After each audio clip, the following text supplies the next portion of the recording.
Constructive criticism is lazy and it's counterproductive. I was listening to a leader a few days ago giving constructive criticism to one of their employees. And the employee wasn't meeting their expectations. Some read-aheads were late and poorly formatted, and the whole thing not structured for success. And the conversation was very constructive. They told her exactly where she was falling short.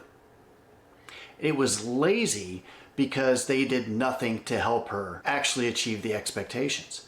Just because somebody knows what they're doing wrong doesn't mean they know how to do it right. And that was the central problem with this so-called constructive criticism session, and what often happens when somebody uses constructive criticism. And it looks to the employee like they're just simply getting beaten up, and you don't get any better results. So let's look at the different kinds of feedback. As we've discussed before, feedback can be positive or negative, and it can be actionable or it can be non-actionable. And this gives you your four kinds of feedback. Positive and not actionable is just simply flattery or empty praise. Negative and not actionable is insult. Positive and actionable is positive reinforcement. And this is actually your most powerful behavior shaping tool because people have done something right, so they know how to do it. You've acknowledged that they did it right, and you appreciated it by saying the impact of what their actions are having on the organization.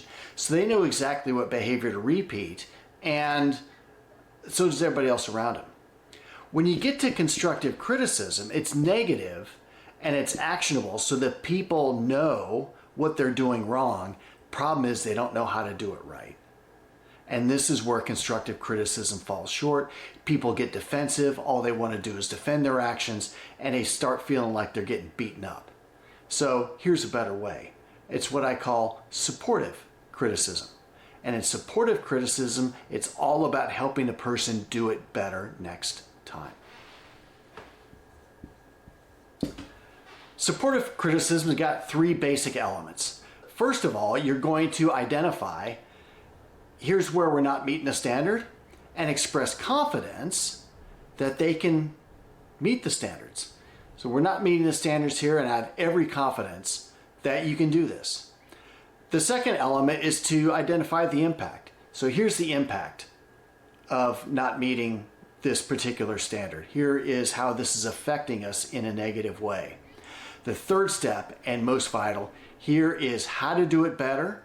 Here's how I'm going to help you do it better, and what does ideal support for me look like?